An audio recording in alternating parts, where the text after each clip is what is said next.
But due to that, actually, it makes me feel more required to actually convert so that I can truly give my son the best opportunity. And this groundwork that, now we have to build a Jewish family. You got to convert, if that happens. So it's such a good safety net that without it, it's almost chaotic. I like that. My son, he's 4, and I didn't even know Jews actually still existed until a few years ago. I feel like it was so, Northeast New England sort of. I just didn't really know. Jews have kept their lifestyle to themselves better than most people. But now I feel like I have an opportunity to give my son, a real opportunity into following Hashem, living Torah, studying Torah, having it make sense, and also being normal, being a regular part of life. As opposed to if I didn't convert and it's sort of like my hobby, like, come on, kid, like join in my hobby. No, this is real. This is Torah. This is life. We're Jews. It's a really good safety net to always be reminded what we live for, what we're really aspiring to. And it's the family. That's the family that makes me need it. If I was by myself, I don't know if I would really need to convert. I could just be whoever I want and do whatever I want as a goy, if I choose to follow Torah. But according to Judaism, the more you study, you really do need to convert if you want to study and grow. It's part of the process. You can't really get anywhere without that. I definitely acknowledge that part too. Yeah, I think the aligning yourself with like-minded individuals is the most important thing. First, we're talking about dating and being with the opposite sex, but without having a community, it doesn't. These last 2 months that people have been locked up at home, now everybody has a taste of what Noahides and Gerim Toshavim and all these people who want to convert, what they're going through religiously. That every Shabbat they're forced to be home alone and all they have is Google Hangouts and Facebook. I mean, it's quite depressing, but of course people are never going to mention this. Like for Jews to know what Noahides are going through, or people who really want a community. It's great to have a community, okay? And when you live in an actual Jewish community with a lot of synagogues and kosher restaurants all over the place, your whole day is packed. From the morning you wake up, you go to shul, the afternoon on Shabbat, Friday night, you go to shul and you go eat at someone's house. Then Saturday morning, you go to shul and then you go eat at someone's house. And then you go to shul again for third meal. And you're constantly communing with a bunch of people that become your family. It encompasses everything. And you go from like simcha to simcha. You go from like bar mitzvahs, to hasanas, to weddings. Amen. It encompasses everything. And this is why I think that anyone who's lived it and doesn't want everyone to have a taste is a piece of garbage. I've been to weddings where the woman hasn't even touched the guy, hasn't even kissed the guy that she's about to marry till that night, because they don't even kiss under the chuppah, right? And it's such a beautiful thing. Growing up in the streets and seeing women who like let you take advantage of them sexually if you just buy them a Happy Meal, and you're going to hide this for yourself. And I didn't want to bring up this topic again, but this whole notion of the God to be thing. There's a lot of people in the Jewish world who also don't know this. Only because you're a secular Jew doesn't mean that you know what Judaism is about or living in a Jewish community is about. Okay. And there's a lot of people in Israel who are atheistical. They're agnostic, they're secular, and they live just like Goyim live in America or Goyim live all over the world. To not give them an outlet to some form of religiosity and just leave them in emptiness, because these atheistical individuals are very nihilistic. They're very self-destructive. They suffer with depression. This idea that someone walks around feeling that they're a piece of cosmic garbage because everything is by chance and there's no creator, there's no purpose in this world. And they're going to keep a message like, let's say, Messianic Judaism, because the argument here is Messianics could teach because it's Israelis teaching Israelis. I mean, it's a Hebrew channel. Oh, no, we rather them stay atheists. It's the same argument that a Jew would make, no, that we rather them stay Christian in America, right? We're going to keep this for ourselves. Unless you jump through hoops and end up converting, then you're able to make it into the kingdom. You're able to make it into the palace, to give an analogy that appears in Guide for the Perplexed. And it's really the same attitude that we're having with the Israelis in Israel, saying that if they don't come through orthodoxy, instead of something that may be more appealing and more interesting to them, like Christianity or Messianic Judaism, then it's better than they have nothing.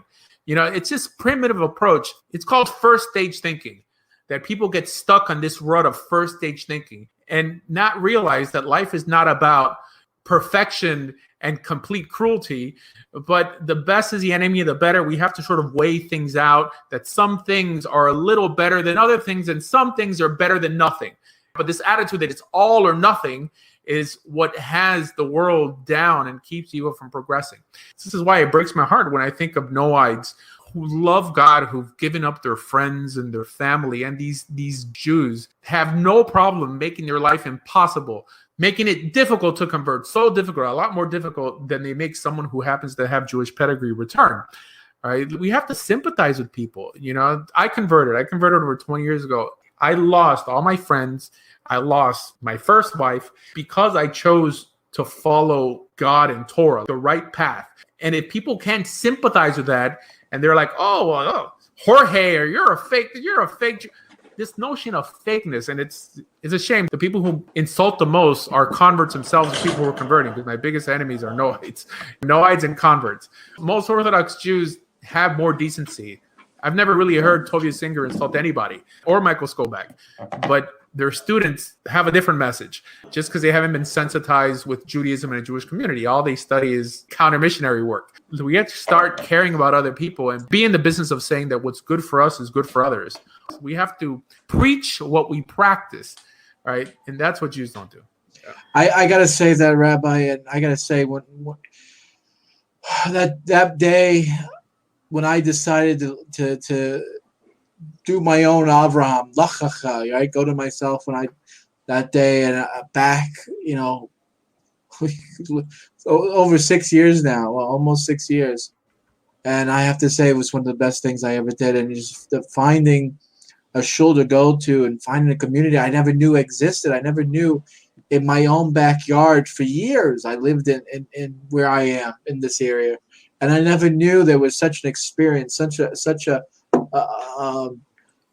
you know, it was such happiness, simcha, right? There was enjoyment, whatever, simcha, happy.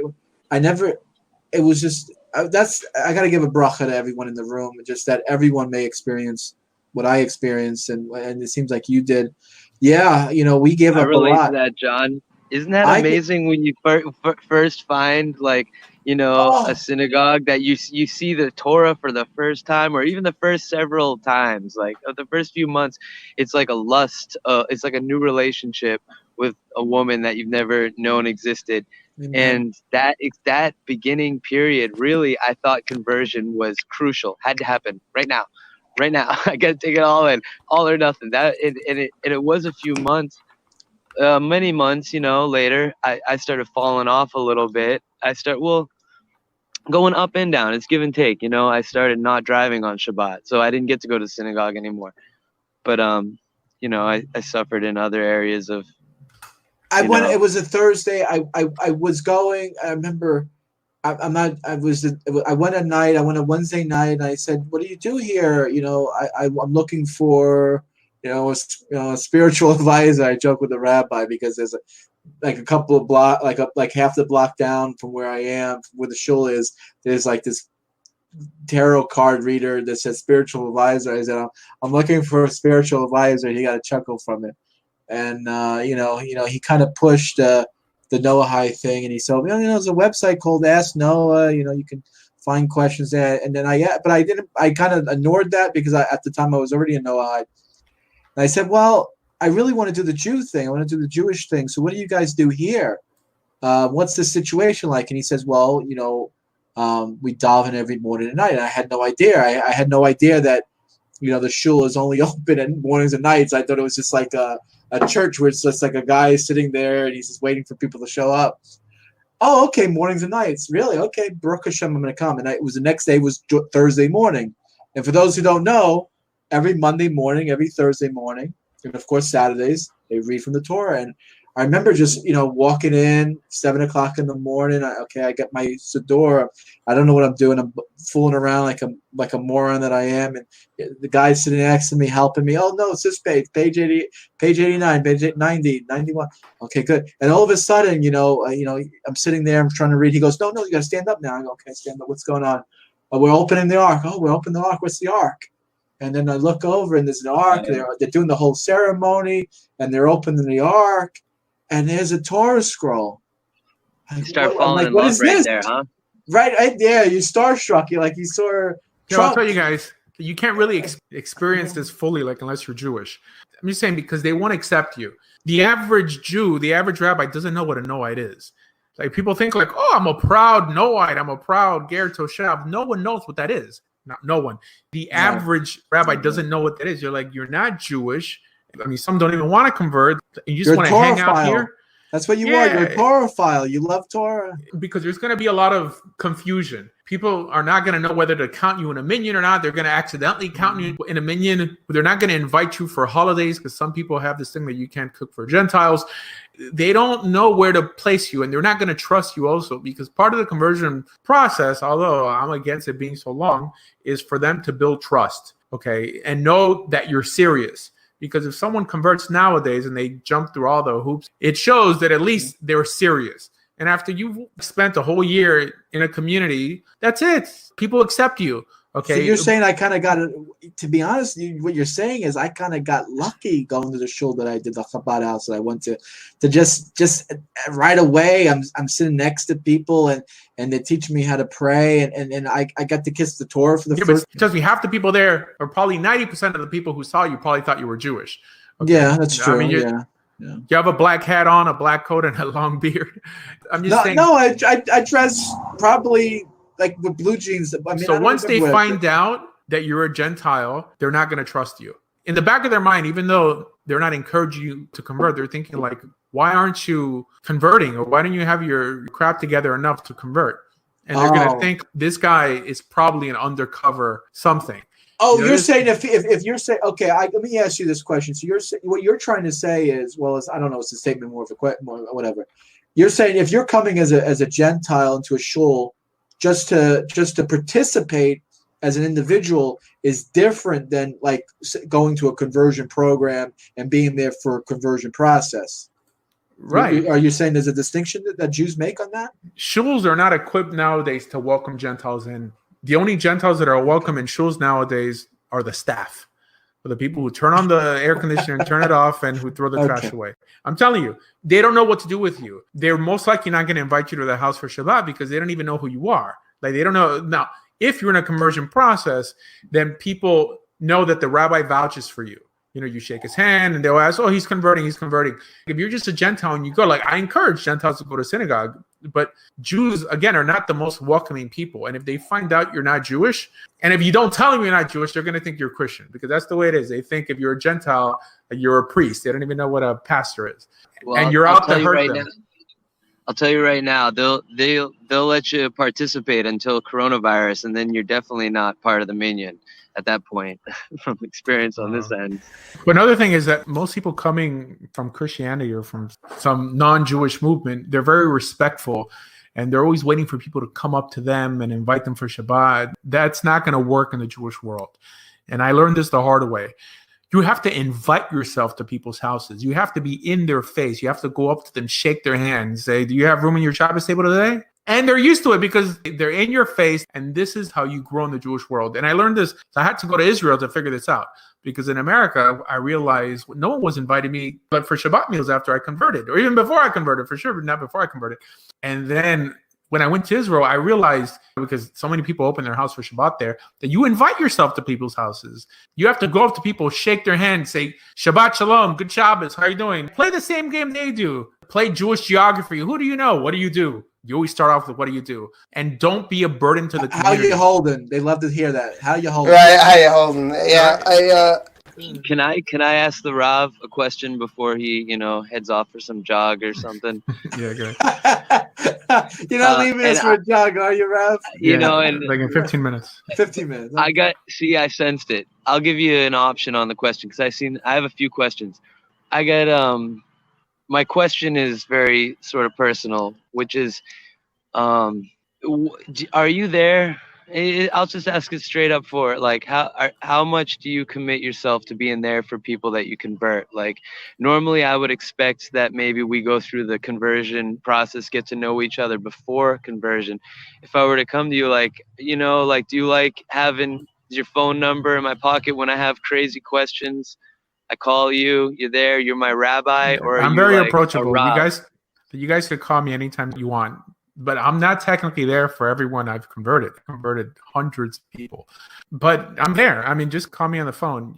But I'm there to answer questions. There's enough information online. Judaism is pretty monolithic when it comes to halacha. If you're looking for advice, that's really out of my pay grade. I could give you advice on personal stuff, but that's more the job of a life coach. I'll test it right now, and I'll ask you a follow-up question in there. What's the biggest advice? You barely know me, but you're a rabbi. Hashem works with you. No, that means what is nothing. Rabbis are just there to give you the halacha. All these guys online, Rav Dror, like, I appreciate what he does. All these other guys as well are life coaches. That's it. They're social workers for all intents and purposes. The title rabbi means nothing. When I see a rabbi trying to give me advice on COVID-19, yeah, go ahead. This isn't about COVID-19. This is a serious question of, like, I've hit waves of, like, saying, praying, davening out of my siddur, X and Y, learning these brachas. But what's the biggest advice you could give to somebody that's converting, that needs to study? What is the biggest thing that I should be focusing on, or somebody like me? Is it learn the bracha for washing your hands, or is it studying the Haftorah, or is it just, following your gut? What is the best advice you can give to somebody who really doesn't know where to go because he's so overwhelmed by the vast amount of options there are to study and to do? Conversion has nothing to do with coming closer to God. Entering the Jewish people, unfortunately, has nothing to do with coming closer to God. All that should have happened before. Conversion is learning how to live, even think like a Jew, socially, being able to fit in, knowing the lingo, knowing how not to scare Jews away. It's completely social. Your personal relationship with God, you embracing him through scripture, finding devotional texts that'll make your life richer, has nothing to do with becoming Jewish. That's something that you do on your personal time, the way you see fit. Conversion is trying to fit in with the Jewish people. Conversion is a public declaration that you are entering the physical people of Israel legally, halachically. That's what halacha is. Halacha deals with the legal. Someone could be halachically Jewish and not in any covenant with God. Karl Marx is halachically Jewish. Bernie Sanders, Seinfeld, Woody Allen, they're halachically Jewish, but they don't even would necessarily believe in God. So you're learning how to be a Jew socially. Has nothing to do with God. Spend as much time around Jews, make connections. I'll tell you, when you convert and you do enter that Jewish community, you're going to start making more money too, because you're going to start meeting the right people. You're going to start learning how to act. Just living around Jews is going to force you to strive to make more money, just because now you're surrounded by lawyers and doctors and millionaires. Half the people in my synagogue are millionaires. Okay. It makes me go that extra mile because I don't want my wife to think that she's with some loser. So it's going to make me go out there and hustle more. And I don't think that I would be as successful as I am now if I didn't convert to Judaism. I converted over 20 years ago, and I've only worked for Jews since I converted. Do you think that's because of the promise that God gave to Abraham? No, and this is just practical. Jews take care of each other. They look at my resume. They see that I went to Bar Ilan, or they see that I lived in Israel. They're like, come right in. Jews take care of each other. And they don't care if you're a convert. They just know that they can trust you, because that's the main thing about employing people in high positions. It's just the lack of trust that there are with the whole world. They just don't trust anyone, but they're willing to give half of the company to someone they trust. I'm the CTO of two Jewish companies. And that's what the owners tell me all the time, that if they could trust someone, they would make them a partner. They just can't trust people. Now, clearly, everything I'm saying now has nothing to do with spirituality and God. This is just reality. Okay, doors are going to open. Right. You're going to learn how to hustle. You're going to learn how to make money. A lot of these people who act like experts in Judaism on Facebook and all these Noahide groups don't even know Jews and don't even know that what it is to live in a Jewish community. It's unlike anything you've ever seen. Every Friday night, you're going to eat at different houses of very wealthy people eating food, very expensive food. The person to the right of you and the left of you is going to be lawyers and doctors. Socially, you're going to change. I would say for the better. this is something that's never mentioned. People think, oh, Jews, Jews are just like the guy said, Christians without Jesus. Nonsense. It's like you're not going to be ready for what you're going to experience. So you know how many people move to New York? So you know what it is to live in New York City and survive in a Jewish community? If you're not making over 80 grand a year, it makes you wake up and try hard. But it's easier when you have connections. Because if you're davening in the shul every day, or even just in Shabbat, the first thing people ask new people they meet, what do you do? What do you do? That's very important because connections and that Jewish geography is very important. What is the importance of taking the time to try to fit in? It's just as important as your decision to enter the Jewish people to begin with. There's no point in walking with God if you're walking alone.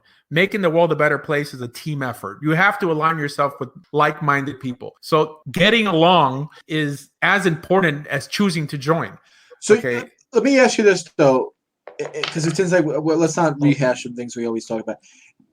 Is becoming Jewish not simply just about, I hate to say it, I hate to put it this way, but this is what it might be, what it comes down to. Being Jewish may not necessarily be about ceremonial hand washing, but it really may be about, the job that you have and the role that you play as an individual. There's layers to it. In the community. It's a mixed bag, clearly. Not all religiosity like a Christian may think, because Christianity is really, you're a Christian when you walk into church. But it's not like you're going to church every day in the morning, the afternoon, and the evening. Judaism is a lifestyle. I've never even taught this before. Okay. But it's very important to talk like a Jew, to make money like a Jew. That's just the way it is. Even the poor Jews try harder to hustle. Just tuition in itself. My daughter's school tuition is $18,000 a year, and she's in 7th grade. Okay, in an Orthodox school, Beis Yaakov. This is like you're talking about the Orthodox school. You're talking about the kosher tax, the food that you eat. That's 20% of your paycheck. You gotta make money. However, I'll tell you, like, if you don't have the money, they'll work with you. If you're Jewish, they're not going to let a Jewish kid not go to a religious school. They'll work with you. You give them something, but they're not going to let you forget the break they're giving you, and they're going to expect you to fundraise for them or something. It's a different world. It's a different world than I don't think I ever went to a shul and ever talked to someone there about their religious experience.